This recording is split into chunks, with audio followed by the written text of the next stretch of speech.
Doon siya na corner at doon nabugbog bago na i-turn over sa police station ng Malabon. Alam nyo ba na bago hinold up at sinaksak at naging sanhi ng pagkamatay ng isang movie rider sa Caloocan City ay meron pa siyang naging biktima bago ang movie rider na ito. Ang ibig sabihin po nito mga boss ay bago hinold up, sinaksak at namatay ang pangalawang biktima ng movie rider sa Caloocan ay meron pa pala siyang unang naging biktima. Ayon kay John Rick Olarte Macay, ako po yung unang victim, sinaksak din po ako, pero di ako napuruhan. Nakuha ang motor ko at ang cellphone. Makikita po natin dito mga ma'am sir, yung suspect. At sa mga oras na ito, ay naghahanap na pala siya ng kanyang target. Ngayon yung tropa ko parating na to. Tapos pagkababa niyan, sasakay daw yung lalaki. Yun ang nasakay sa kanya pangalawa. Opo. Hindi siya suspect. Makalipas ang ilang minuto na paghihintay, ay nahanap niya na ang kanyang unang mabibiktima.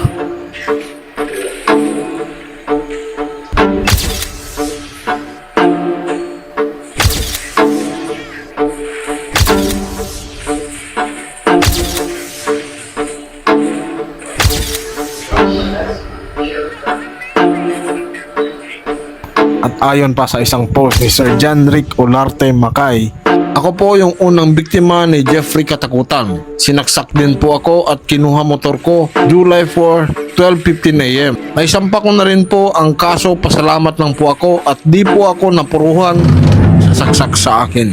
Ngayon mga mamen sir, matapos mabiktima ng suspect si Sir John Rick Olarte Macay, ang ganyang pangalawang naging biktima naman ay si Sir Farbio Norberte Jr.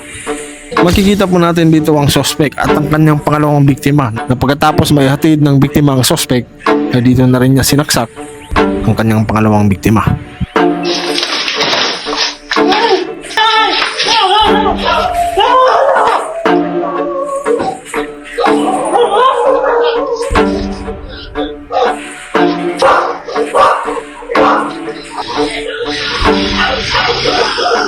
Ngayon mga mamen sir, makikita natin dito sa isang CCTV footage ang biktima na kung saan humihingi siya ng saklolo habang tumatagas ang dugo sa kanyang katawan.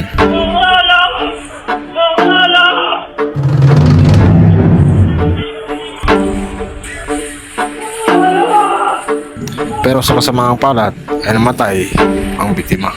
Ngayon pagkatapos niyang ma-hold up, masaksak at mapatay ang pangalawa niyang biktima, ay humanap na naman siya ng panibago niyang mabibiktima. Habang daladala niya ang NMAX na natangay niya sa pangalawa niyang biktima, ay tumungo ang suspect sa Malabon City. Dahil hindi pa siya nakontento ay naghanap pa siya ulit ng panibago niyang biktima. Ayon sa report ay nakahanap siya ng panibago niyang biktima, isang 21 anyos na grab rider. Ngayon, inulit niya rin mismo ang ginawa niya dahil sinaksak niya ulit ang panibago niyang biktima. Ngayon, mabuti na lang at itong panghuli niyang biktima ay nakatakas, nakatakbo at nakahingi ng tulong sa mga nakatira sa lugar. At doon siya nahuli, doon siya na corner at doon nabugbog bago na i-turn over sa police station ng Malabon. Sa totoo lang po mga ma'am sir, dati hindi rin po ako sangayon sa death penalty. Pero ngayon, mas maganda siguro kung ibalik na nila ang death penalty. Kasi tignan nyo naman, ang mindset nitong mga kriminal na ito, pag nakagawa sila ng kasalanan, makukulong lang naman ako. Ilang taon ngayon, makakalaya rin ako. Katulad nitong si Jeffrey, dati na itong nakakulong. Pero anong ginawa pagkatapos niyang lumaya? Ginawa ulit. Hindi lang sa isang tao. Inisip niya, makukulong lang naman ako eh. May libreng pagkain, libreng tulugan. Pagkatapos nito, makakalabas rin ako. Ang nakakalungkot pa dito, marami silang napiperwisyo, nadadamay ng mga taong lumalaban ng patas. Katulad po nito, yung pangalawang biktima. Meron siyang anak na batang lalaki at merong sakit na autism. Ngayon, kaya siya nagsisikap, kaya siya kumakayod kasi meron siyang pangarap na makapag-abroad at may paggamot ang anak niya. Ngayon, namatay na siya. Wala na rin yung asawa niya. Ibig sabihin, tuluyan ng naulila yung bata.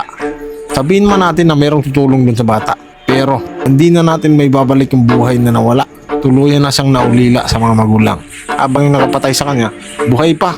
Dami ng krimen, mga brutal na nangyayaring krimen sa Pilipinas. At yung iba, paulit-ulit na lang nilang ginagawa na para bang wala na silang takot na gumawa ng kasalanan kasi alam nila na masarap rin ang buhay nila sa loob. Samantalang yung mga buhay na kanilang naperwisyo, wala na. Kasi kung hindi matatakot ang mga kriminal na to, gagawa at gagawa pa rin sila ng hindi maganda.